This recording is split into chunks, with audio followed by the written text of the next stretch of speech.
That's how that works. So how is the dynamic going to work? Ominous. Well, I mean, we've from the start, even with our celestial characters in this show, we've tried to work under the notion of making it relatable and making it like a real family. There's a lot of like other things that go on within that family, but so there's some unresolved stuff between mum and her sons, but at the heart of it, she's still their mum.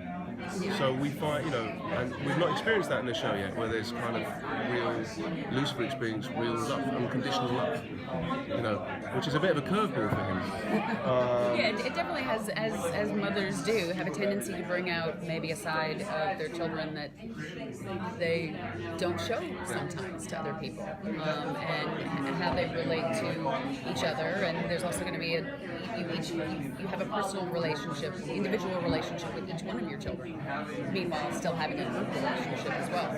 So it's a fun dynamic to work with. I worked with Tom first, and I hadn't even met DB. I hadn't even met him because he wasn't up there yet. And then but I think it was good because the first time I had a scene with him was him alone, him and I, as opposed, and we had a scene alone together for the first time, as opposed to it's the family scene. Instead, we kind of got to work on our individual relationships first, before we had a group scene. Full group therapy. So when do we first see your character? How are we introduced to her? In the first episode, but you definitely get to know. I mean, it's not teased throughout the entire season of who she is she there. We do meet her in the first episode, and you really get to understand who she is and what she wants in the second episode. Or so she says. The scripts are so sharp. Do you just react like you can't believe what you're getting to say every single episode? Yeah, I mean, our writing team were amazing, and I think one of the things I love about it is that they really love the show as well. And I think certainly writing the character of Lucifer for them from the start was a bit of a muse as a writer. It's kind of, oh my god, I've got this opportunity to have a character to say what he wants to who he wants, and all of these kind of these gifts basically. But the standard of the writing on the show has been something that's, it's something that we wanted to keep from the pilot, because the original pilot script, the original character that was realised by Tom Kapanos, who writes these characters so brilliantly.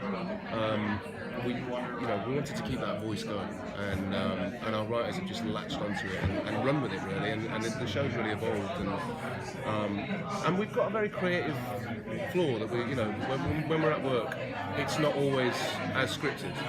We throw stuff in, when it feels right, and it's a very sort of collective sense of creativity. Can you talk about working with DB? Is that relationship? Hate it. It's so fantastic. He's great. We do have a lot of fun. We do love each other dearly off screen. So it is fun to have spats with people when they're your mates. But not just DB, like the rest of the cast. We are a bit of a family, and we all really like each other, and that really helps. We have a lot of fun doing the show. We don't. The show doesn't take itself too seriously, which I think is a big saving grace of it. And I think as a group and within the crew as well, we take our work seriously, but we don't take ourselves too seriously. It's a great place to go and be creative. Coming in second season is sometimes very daunting to join a show because it's already a well-oiled machine, and it's you just don't know how you're going to fit in.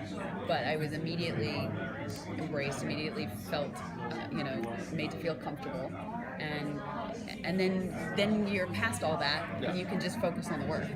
And so it was a real pleasure for me to come into the show. It was a pleasure for us to have you. How do you feel about how big the fandom is? Like, this is a fan-made porn.